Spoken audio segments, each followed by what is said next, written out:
It's a little bit of an out-of-the-box hiring from Schneider, but I don't completely hate it. Here's why. His defenses, they allowed the 9th and then the 6th fewest yards allowed the last 2 seasons. Put that in perspective, the Seahawks, they've finished 22nd or worse in yards allowed since 2018. That's the last year that a Legion of Boom player was still with the team in that secondary. When it comes to the players, everyone talks highly about Mike Macdonald, which is a big thing because Macdonald didn't play.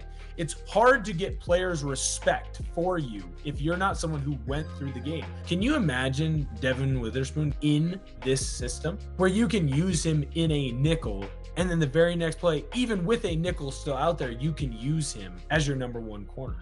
But if you're a Seahawk fan, you got to go to bed tonight sleeping pretty good, feeling pretty good, and you're probably watching some 2022-2023 Baltimore Ravens defensive highlights because those are coming to a field near you. Oh, look at this run. What a run. Marshawn Lynch still on his feet. Has blockers now. He's dancing his way for the touchdown. What is going on? Welcome to In the Trenches with Will Ortner, a Couch GM podcast. Make sure you go and like and subscribe on YouTube to the Couch GM so that way you can stay up to date and get up to the minute information on all of the things going on the channel. You're going to want to make sure that you check out Connor's Baseball Podcast or Kat and Laura's Football/Soccer, whichever word you choose to call their sport. Make sure that you're paying attention because we have great content that's coming out, not monthly, not weekly, but daily from all 4 of us. So you're going to want to make sure that you pay attention to all the great and quality content that we provide you. You can also go to Instagram or Twitter and follow at the Couch GM. Also, if you want to go and give your boy some pub, you can go and follow me on Instagram or on Twitter /X at Will Ortner, and that's going to be all lowercase. I appreciate that.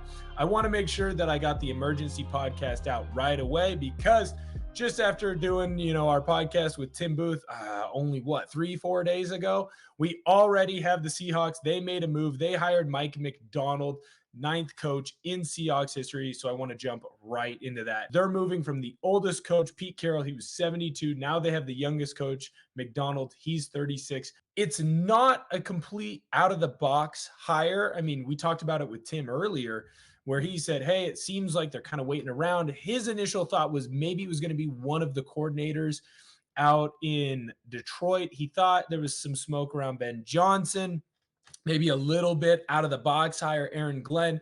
But Mike Macdonald was someone that we talked about, and he seemed very interested in. And clearly the Seahawks were very interested. Now, they made some interesting moves. They didn't set up their interviews right away. So it was a very quick turnaround. The Seahawks came in. They had, a couple different interviews with Macdonald, make sure they went through all the proper procedure that they needed to be able to hire him. He went out there yesterday. So he would have went out there on Tuesday if you're watching this on Thursday or on Friday or at a later date. So he went out there on Tuesday, January 30th, and he is now a Seattle Seahawk. Now, as we go through Macdonald's stuff, you're going to want to make sure that you're paying attention. I know that not a whole lot is known about him. He's only been coaching for 10 years, but he started out in Georgia. He was doing some high school coaching. Georgia found him. This is back when Mark Richt was the head coach, not Kirby Smart. He went out, hired him. He had him on as a GA and had him on in some different roles in that football program, a very quality football program, a team that was always really good, just couldn't quite get over the top. Then he ends up getting hired out. He ends up coaching as an intern with the Baltimore Ravens. He even was contemplating being completely out of football, which is crazy to go from almost out of football and 10 years later, you're now running an NFL franchise, right? He ends up becoming the DB coach in 17. From there, he moves to being the linebackers coach from 18 to 20. He wants to make a big jump up. So John, his head coach, his brother Jim Harbaugh comes in, hires him away from his brother John. He's the DC in Michigan from 2021 for just 1 year. He did a fantastic job over there with Jim. I believe that was the first year that they were able to get to the college football playoff. So that was a big deal for him, and he helped kind of lead that turnaround over there. He comes back to Baltimore after Wink Martindale. He ends up leaving being forced out, one of those kind of deals. And he's been the DC over there for the past 2 years. So he started out in the 22-23 season, and then obviously the 23-24 season. It's a little bit of an out of the box hiring from Schneider, but I don't completely hate it. Here's why. He's 36 years old. He's had 2 seasons as the Ravens DC. Remember, when Martindale was still the DC, that Ravens defense, they were starting to struggle. Now, some things, the last 2 seasons, Lamar has stayed relatively healthy. And whenever Lamar's healthy, that's going to bolster your defense because teams are going to do different things offensively to keep the ball out of Lamar's hands. Also, when you have Lamar, maybe the most electric player right now in football. I mean, if you really think about it, I'm not going to say he's the best, but he's going to probably be a 2-time MVP. At any moment, he can take it to the house either through the air with his arm or he can just run. So you've got one of the more electric players, if not the most electric player in football right now. That helps a defense no matter what. That being said, his defense finished 3rd and 1st in fewest points allowed while he's been the defensive coordinator. Put that in perspective for you. The Seahawks finished 25th and 30th. This is obviously the most important stat as a DC because if the other team doesn't score a lot of points, which the Ravens were holding teams under 20 points. I want to say it was 10 or 11 out of 17 games this season. If you're holding teams to that low of a margin for points that they're scoring, you have a gigantic margin for victory, especially offensively. The way that the Ravens were handling things, they were a little bit more explosive this last year. The year before, they were a little bit more ground and pound. So you really had to hold teams to a low point total because of the way your offense wants to dominate time of possession. If you fall behind early, you have to get completely out of your game plan, and he was able to keep his team from doing that. Now, this is an interesting stat, and you're going to see a lot of people really bang the drum for this stat. I'm going to poo-poo it, but then I'm going to build it up. So just bear with me on that. His defenses, they allowed the 9th and then the 6th fewest yards allowed the last 2 seasons. Put that in perspective, the Seahawks, they've finished 22nd or worse in yards allowed since 2018. That's the last year that a Legion of Boom player was still with the team in that secondary, right? People are still going to bang the drum of, well, Bobby's technically Legion of Boom, but Legion of Boom, when people think about it, they think about Cam, they think about Earl, they think about Maxwell, they think about Sherm, they even throw in Browner in there as well, right? So when you look at that, that seems like a pretty good stat line. And I'm not going to completely dump on it, but you have to remember, when it comes to football, there's a saying, yards don't beat you, points beat you. So for me, when I look at yardage, yes, that's a key stat because if teams are just gaining a bunch of yards all over you, that's probably going to lead to scores. But it doesn't always. Now, when you look at the amount of points that the Ravens defense was giving up, that's where I think this is a key attribute because it means that there's a correlation. Not only do they stop teams from scoring, but they also stop teams from gaining the yardage needed to get into scoring position, right? Because sometimes teams will give up a bunch of yards, and this is especially true in college football. Like I think this last year, Oregon's defense, as good as it was, when it came to yards allowed, it was probably more yards in most games than you would expect. I mean, I remember Cam Ward threw for 400 on the Oregon defense. Cam Ward didn't finish a lot of drives in the end zone. So sometimes that can be a little bit misleading, but when you factor it in with the fewest points, that tells me clearly that Macdonald can coach a fantastic and stellar defense. Obviously, we went through the coaching line. While it's mainly been in Baltimore, in fact, it's only been in Baltimore when it comes to his professional coaching tree. When you look at him coaching under Jim Harbaugh, him coaching under Mark Richt, that's huge. It shows that a lot of players and coaches in the game trust him. When it comes to the players, everyone talks highly about Mike Macdonald, which is a big thing because Macdonald didn't play.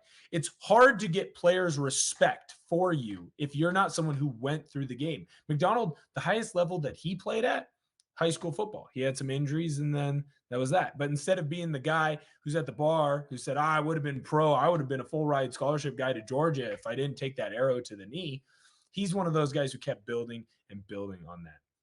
And then this last year, his defense led the NFL in allowing the fewest points, 16.5 on the season. Huge number. You can win a lot of games when teams are basically only scoring 2 touchdowns and 2 2-point conversions, right? That's huge. They also recorded the most sacks of the season, 60, and takeaways. No team has ever done that. They had 60 sacks this year and 31 takeaways. That is huge. And that is something that needs to be brought in. He was also able to get a lot of the big dogs over there, Kyle Hamilton, Roquan Smith, Queen. He was able to get those guys to buy in and respect him. All of his former players, they talk very highly about him. They talk about the scheme that he runs, which can be a very complicated scheme. And now when you listen to what I have to say and when you listen to what a lot of other people are going to say about Macdonald, remember one thing. When we are talking about his scheme, the true nitty-gritty of his scheme is always going to stay the same. The way that football works, you can't just come in every single week, like some people are going to want you to think with Macdonald. He comes in every week and it's a new scheme and it's new this and it's new that. That is not true. It just can't be true because when you learn a system, it's like learning a new language. You can't consistently change that every single week. But what Macdonald does is he gets a bunch of players who are versatile. Roquan Smith, one of the best, if not the best, interior linebacker in the game. It's him or Fred Warner, right? He's got Queen, a guy who can play inside and outside.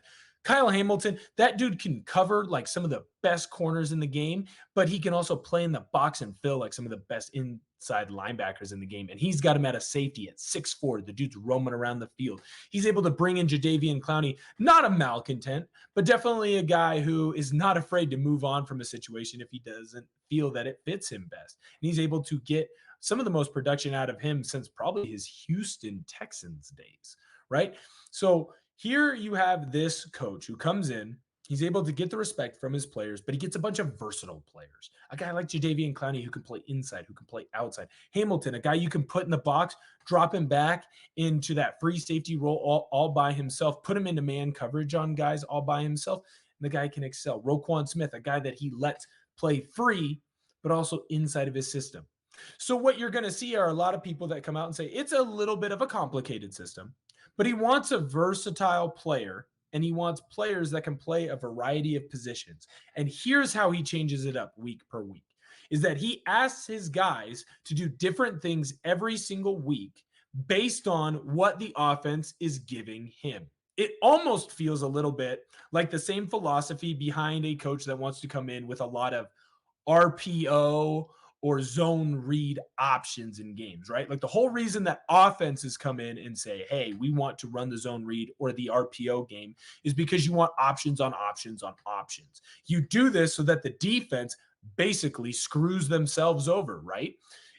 I'm going to run a zone read system here. I'm freeing up the defensive end. If the defensive end takes the running back, the quarterback pulls. If the defensive end takes the quarterback hands the ball off to the running back. He cannot be right. It's almost a similar idea with this defense because they're an amoeba.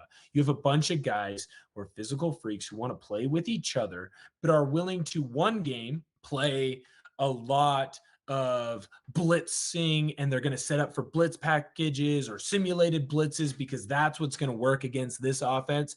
And then the next week be almost an exclusively 4-man rush team because they don't need to blitz as much because they're going to have those 4 defensive linemen be able to get after the quarterback and they can sit more into a zone.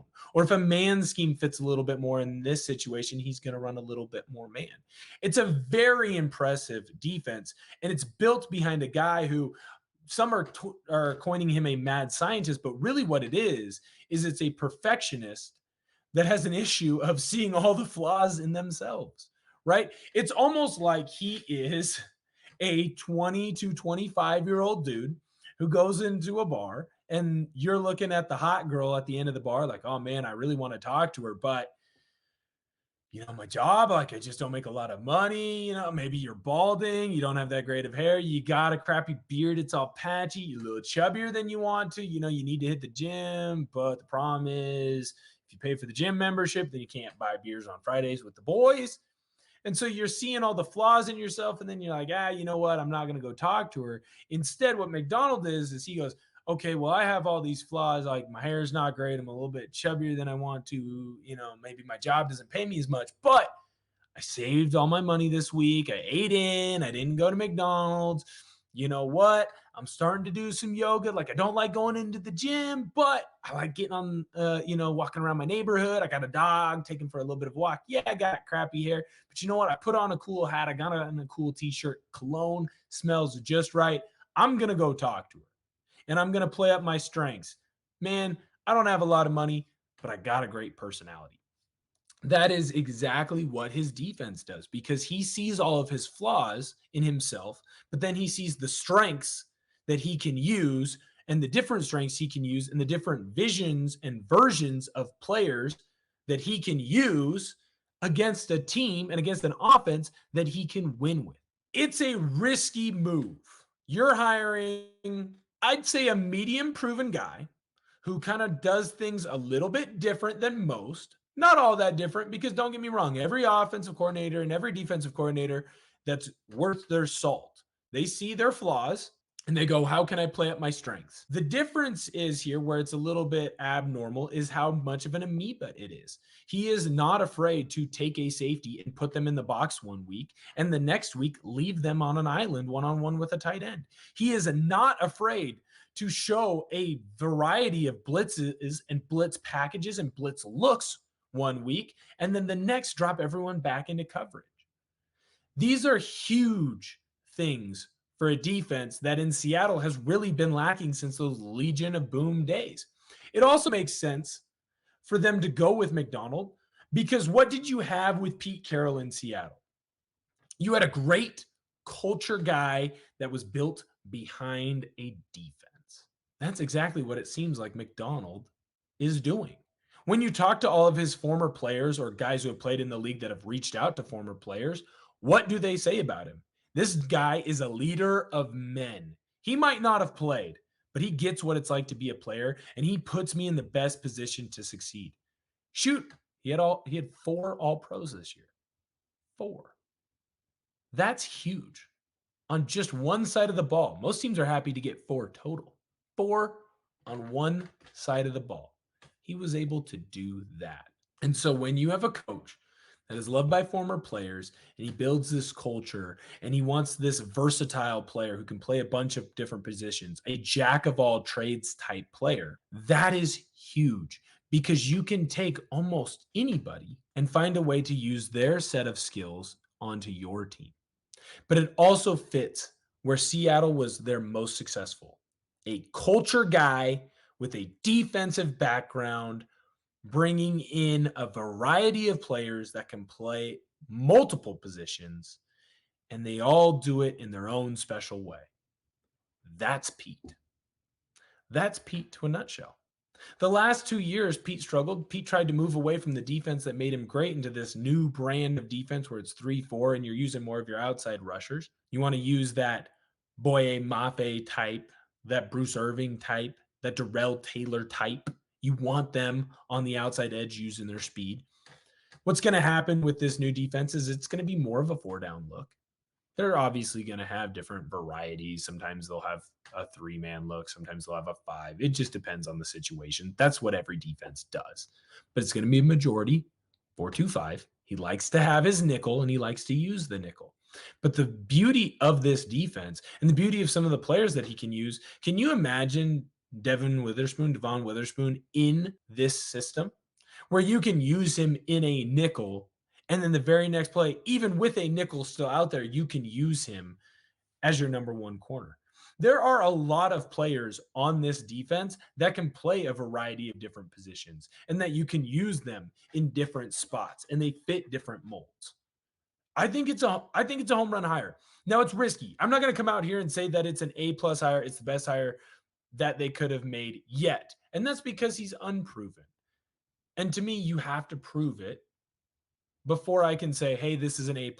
But this is also why I hate ranking drafts the day they happen. I want to say that Seattle's draft where they got Irving, Russ, and Bobby, that was ranked as an F at the time. If you look back at that, that's an A draft. First 3 rounds, those are the 3 guys you got. That's an A draft. Right now, I'm going to call this a B to a B plus hire because you got a young, energetic coach in there with an intriguing mind that does things a little bit different than everybody else. And you got a man of the people, a man of his players. You got a culture builder in there. Now, he has to prove that he can do it, but I think that he can. The way that former players talk about him, the system and the bones that he's going to come into Seattle to work with, I think it all fits. And I think he has an opportunity to be great. It will be interesting to see why the Seahawks, when it seems like everyone else is going in that OC mold, seem to be kind of bucking the trend. But then again, we kind of talked about this last week. When you look at the final 4 teams this year, you had 2 coaches who were offensive minded. When you look at it, Shanahan, OC, calls his own plays, likes to do a variety of different things, kind of a hot shot, or at least he was. Now he's probably the best or second best offensive mind in football. And Andy Reid, another guy who he's going to go down as a Hall of Famer. If they win the Super Bowl this year, he might end up being in the conversation for greatest coach of all time. Is he there? No, but is he in the conversation? Why couldn't he be? And then you have 2 guys who are culture builders in John Harbaugh and in Dan Campbell. Now, in this situation, the culture builders did not win, but that's not the case every single time. Multiple culture guys have gone out and won titles. Shoot, Pete did it. It also makes sense that Seattle would go back in this mold, and it also makes sense that Jody and Burt Kolde would like Seattle to go back in this mold because this is where you were the most successful. This is a hire that's going to get the fans excited, which is what they want. They wanted to bring some new life into the team. They wanted people to start caring again. And he also fits what worked when you were at your peak. Your peak was a Super Bowl and then getting back the next year and being a rush away from winning a second one. They were talking about the Legion of Boom being the next great dynasty. You were right there. You were the dynasty that never was. Well, this guy can do that same exact thing if he reaches his peak. If he reaches his potential, you could have the same exact thing. This all makes sense. KJ Wright said something today on 710 ESPN up in Seattle. Actually, I think it's 710 Sports now. I don't believe it's 710 ESPN. I apologize. I apologize to Brock and Salk and their show. But KJ Wright said something today that I found very interesting and something that I paid very close attention to. He said that he was talking to John Schneider one day about why John drafted a guy in a draft, and this is a couple of years ago. John said, wasn't it obvious, KJ? He's the best player on the board. Now, I'm obviously paraphrasing that quote, but it stands here. And when you look at every single draft, has John hit on every single player? Hell no. But most of the players that he has gone out and he has hit on, there have been times where people have said they were reaches, and there were times where people have said, wow, you got extremely lucky that you grabbed him in that spot. Looking at DK, right? But every single time John said, that is the best draft pick I could make. That is the best signing I could make. He is the best player. That is why I took him. When John hits at that rate, at the rate that he does, and he goes after the best player that he can find, it stands to reason that he would do the same thing at a head coach. And I know that he wasn't the one who signed Pete. And this is his first real shot at trying to go and find a head coach. But when you have a GM who goes after who he thinks is the best player or the best person on the board, and he hits at the rate that John Schneider does, you got to feel pretty damn good about Mike Macdonald being the 9th head coach in Seahawks history. Only time will tell if John made the right move.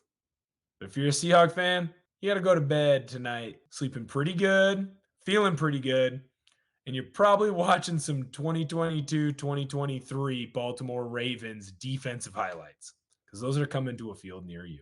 Thank you so much for listening, and I hope you enjoy. Oh, look at this run. What a run. Marshawn Lynch still on his feet. Has blockers now. He's dancing his way for the touchdown.